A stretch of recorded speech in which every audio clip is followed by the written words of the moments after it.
Most know Solomon as wise, but some say he left behind books so powerful they were banned by kings and churches alike.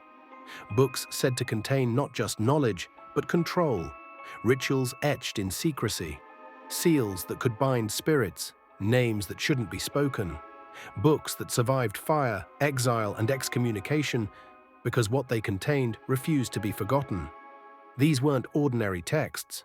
They contained the very formulas Solomon used to bind spirits, the rituals that granted him dominion over the supernatural, the incantations that could reshape reality itself.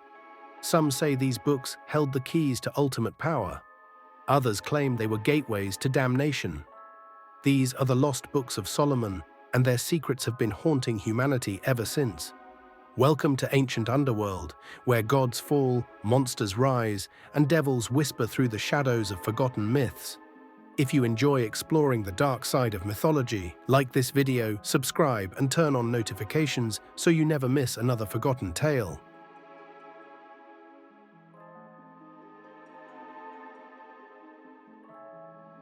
The first whispers of Solomon's forbidden knowledge appear in an ancient text that scholars claim was written centuries after his death. However, some argue that it was based on something far older, something that had been deliberately concealed. This is the Testament of Solomon, which reveals a side of the wise king that Scripture never dared to reveal. According to this text, Solomon's wisdom wasn't just divine inspiration, it was power extracted from the supernatural realm itself. The Testament describes how the archangel Michael gave Solomon a ring, not just any ring, but a seal that could bind demons to his will. With it, Solomon interrogated spirits, forcing them to reveal their names, their weaknesses, and their deepest secrets. The text lists demon after demon: Ornias, who drains life force from humans; Beelzebub, claiming dominion over the underworld; Asmodeus, the spirit of chaos who could destroy marriages with a whisper. But these weren't just names in a book. According to the Testament, Solomon forced these entities into physical labor, compelling them to cut stones, carry materials, and construct his legendary temple. Human hands didn't build Solomon's temple alone. It was erected by bound spirits, working under the command of a king who had learned to weaponize the supernatural. But you see, this is what happened when the demons grew tired of their chains. The Testament claims that Solomon's control wasn't permanent, that Asmodeus eventually overpowered him with ancient vengeance, stealing his ring and casting the wise king into exile. For years, Solomon wandered as a beggar, powerless and forgotten, until he finally reclaimed what was his and banished the demon once more. Was the Testament preserving something that had been deliberately erased from official scripture? And if Solomon truly commanded such forces, what other forbidden knowledge lies locked behind veils, and who's still trying to open them?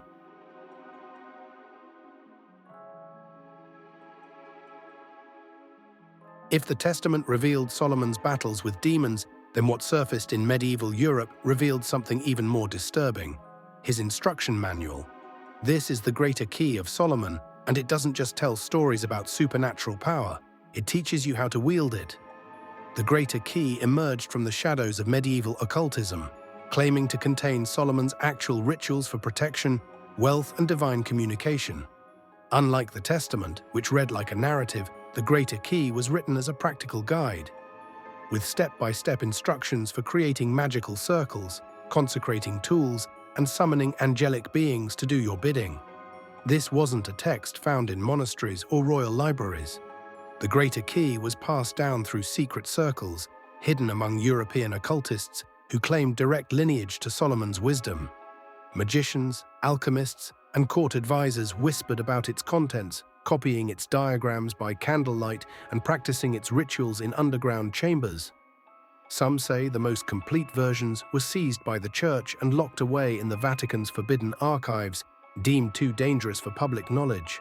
Others claim that what we have today are incomplete fragments, that the true greater key contained secrets so profound they could reshape the balance between heaven and earth. But why would the Church fear a collection of ancient rituals? The text promised everything: protection from enemies, accumulation of wealth, and communication with divine messengers. But it came with warnings that improper use could result in madness, possession, or worse. The rituals required precise timing, specific materials, and absolute faith. One mistake could invite forces that no mortal could control.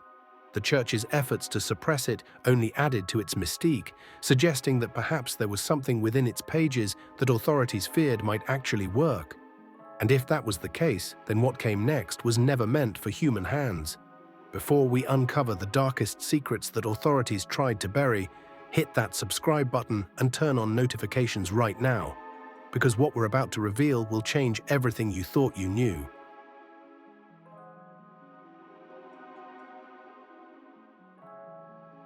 If the Greater Key taught you to summon angels, there was another book that went in the opposite direction entirely.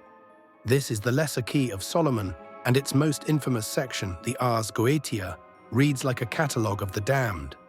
72 demons, each with their seal, their powers, their terrible gifts to offer those brave enough or foolish enough to call upon them. The Ars Goetia doesn't just list names, it provides complete profiles. Baal, who teaches invisibility and grants political power. Paimon, who reveals hidden treasures and can make anyone obey your will. Marcosius, a warrior spirit who appears as a she-wolf with wings, promises victory in battle. Each demon came with precise summoning instructions, protective measures, and warnings about its specific dangers. For centuries, authorities tried to erase the Lesser Key from existence. Copies were burned in public squares, possession was punishable by death, and entire libraries were purged of anything bearing Solomon's magical reputation. Yet somehow, the text survived. Copies appeared in private collections, hidden chambers, and secret societies across Europe. And the more they tried to destroy it, the more it multiplied, as if the book itself refused to die. What made the Lesser Key so terrifying wasn't just its content, but its precision.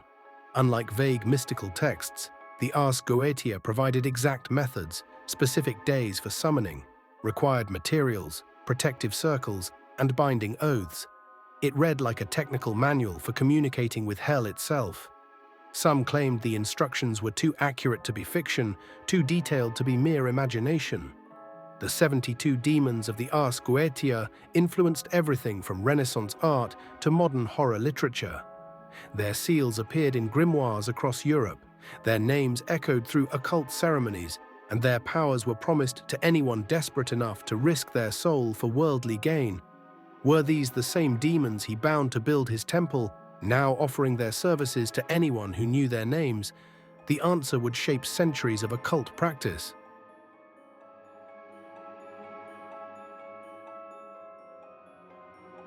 The lost books of Solomon didn't disappear into history.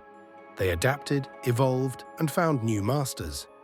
Secret societies, royal courts, and underground occultists have claimed access to Solomonic knowledge for centuries, suggesting that these texts never truly vanished. They just went deeper underground.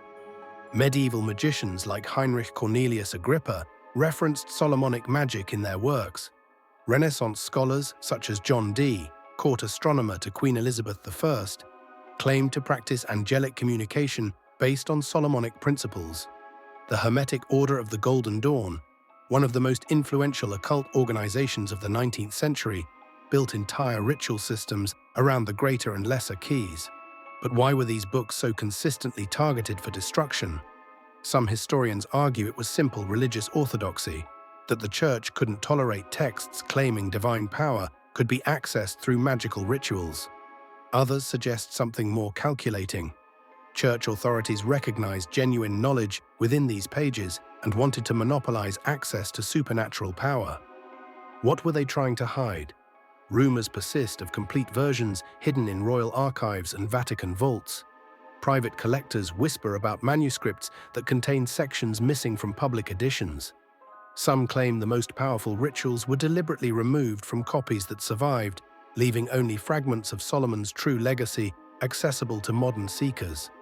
Even today, the lost books of Solomon influence occult practices, ceremonial magic, and esoteric study. Their symbols appear in modern grimoires, their rituals adapted for contemporary use, their demon catalogues referenced by those who still believe in their power.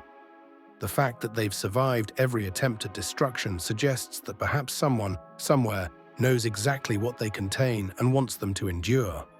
But the question remains, were these authentic records of Solomon's supernatural knowledge, or something far more dangerous? Solomon was called the wisest man who ever lived, but wisdom and power are not the same thing. If these lost books truly contained his methods for commanding spirits, summoning angels and binding demons to his will, then perhaps their disappearance wasn't accidental. Perhaps they were hidden not to protect their secrets, but to protect us from them. The Testament of Solomon, the Greater Key, the Lesser Key of Solomon. 3 books that claim to hold the supernatural secrets of history's wisest king. Lost to time, banned by authorities, yet somehow still influencing those who seek power beyond mortal limits. But here's what haunts every seeker of forbidden knowledge. If these books were truly destroyed, why do their rituals still work? Why do their symbols still hold power? And why do those who claim to possess the complete versions guard them so carefully? Drop your thoughts in the comments below.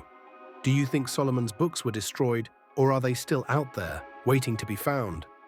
And make sure to subscribe and turn on notifications for more forbidden mysteries like this, because some secrets are too dangerous to stay buried forever.